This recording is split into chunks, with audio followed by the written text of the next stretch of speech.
Mas vamos lá. O governo Trump destacou o Brasil como exemplo de segurança eleitoral, segundo a mídia. Fake news. Fake news. O Brasil foi citado como exemplo por exigir identificação biométrica. Então a manchete principal é, na melhor das hipóteses, misleading. É enganosa. Leva a concluir algo que não é verdadeiro. Meia verdade. Leia-se fake news. Fake news. Trump muda regras para eleições federais por decreto e cita Brasil como bom exemplo. De novo, fake news. E quem embarcou nessa fake news? O próprio Alexandre de Moraes, aquele que tem um inquérito de 6 anos para cuidar de fake news e que não tem um esquerdista. Porque, como a gente sabe, esquerdista não mente, inclusive André Janones ou Felipe Neto. Esses não mentem, porque eles não estão em inquérito algum. Somente direitista, conservador, bolsonarista. Então, o Alexandre de Moraes mentiu na cara lavada. Diz que o Trump elogiou o modelo eleitoral brasileiro. O Trump, todo mundo sabe, nos Estados Unidos, até as pedras sabem. Se eu for aqui fora da minha casa e perguntar as pedras que estão ali fora, na calçada, elas vão acenar. Sim, o Trump defende voto em cédula de papel. O Trump sempre condenou urna eletrônica, que me parece uma parte relevante do tal processo eleitoral brasileiro. Aquele que só tem 2 países que adotam: Brasil e Butão. Acho que Bangladesh retirou. Claro que todo mundo sabe que Japão, França, Alemanha, Estados Unidos, Canadá não adotam o modelo brasileiro por falta de capacidade tecnológica. Porque, segundo a justiça eleitoral brasileira, e isso não é piada, difícil é ser humorista no Brasil com essa concorrência, depois da roda e do fogo, a urna eletrônica brasileira é a grande invenção da humanidade. E países como o Japão e os Estados Unidos não conseguiram chegar lá por uma questão de capacidade tecnológica. O Brasil virou um circo.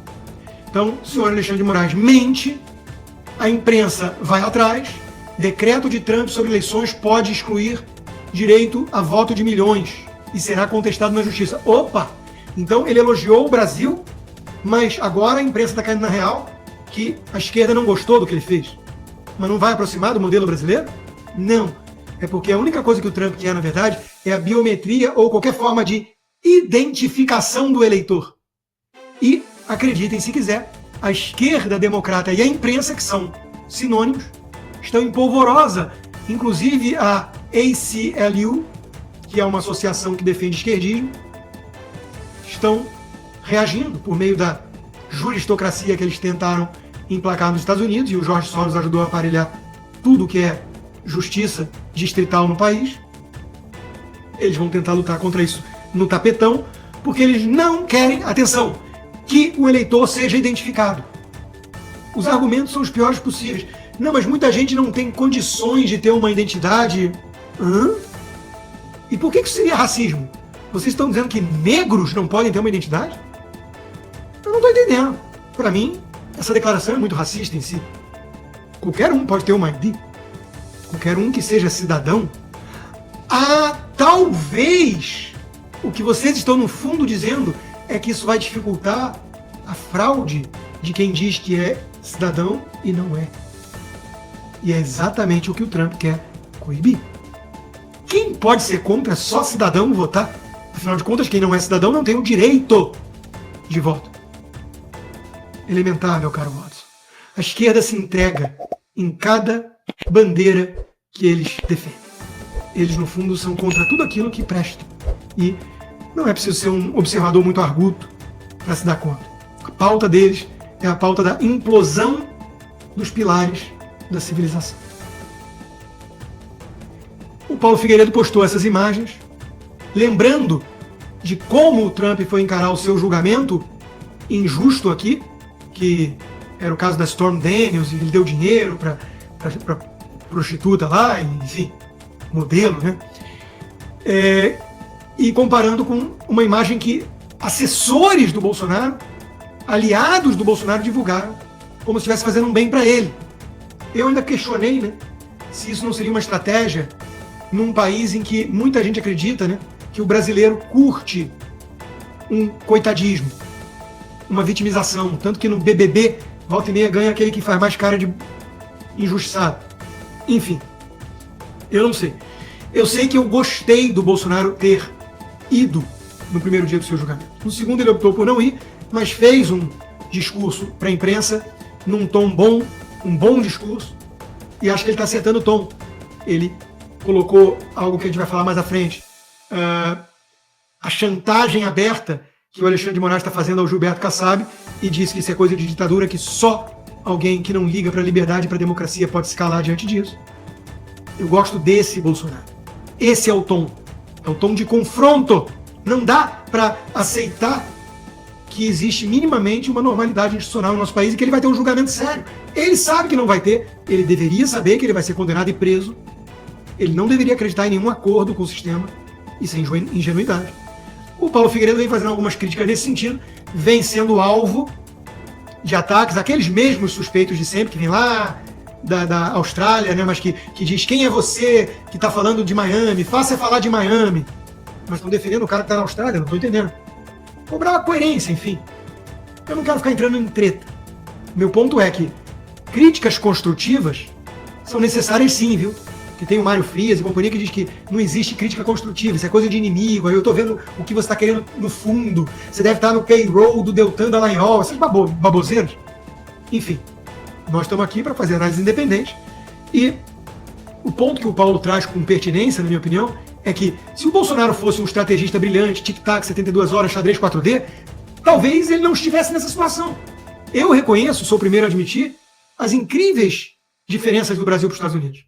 Para começo de conversa, o sistema, o Deep State, a esquerda corrupta, comunista, não conseguiu aparelhar a Suprema Corte americana, em que pese o esforço do Obama. E isso fez toda a diferença do mundo. Aqui temos uma Suprema Corte, no Brasil temos uma máfia, como veremos. Então, isso faz toda a diferença. Mas você tem que se adaptar com realismo às cartas da mesa. Não adianta você falar: não, mas se eu estivesse na Suíça... E também não adianta você virar e falar: porque está no Brasil, tudo o que foi feito era o que dava para ser feito. Por exemplo, indicar Nunes Marques para o STF. Pô, não tinha um nomezinho melhor, não? Nenhum nomezinho melhor. Podemos criticar o Nunes, porque o Bolsonaro está decepcionado com ele. Como veremos também. Agora, foi uma escolha ruim. Ele devia estar decepcionado com a escolha dele. Foi dele a escolha. Como Damares Alves. Ministra dele.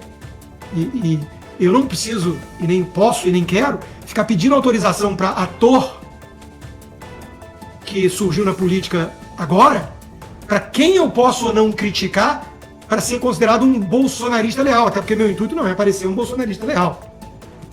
E sim alguém que defende o Brasil, acima de tudo. E que defende Bolsonaro por considerá-lo um bom presidente e um injustiçado perseguido por um sistema podre e carcomido. Mas quando ele erra e dá tiro no próprio pé, cabe a mim externar que eu acho que ele errou. Até porque o Trump aprendeu muitas lições importantes com os próprios erros de 2016. Não fosse assim, o governo dele não estaria tão diferente agora. Ele está acertando muito mais dessa vez e encontrando bastante resistência do Deep State, do lawfare, porque ele entendeu o jogo e está mudando de postura.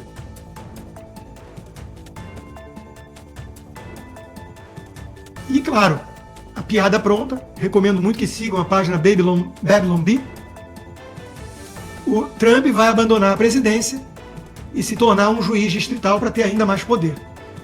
Uma brincadeira, claro que o cara chegou à presidência da República, mas qualquer juizinho de qualquer distrito está achando que manda mais do que no presidente eleito de forma cachapante pelo voto popular, que nem precisava, mas com folga, pelo colégio distrital e pelos swing states. Yeah.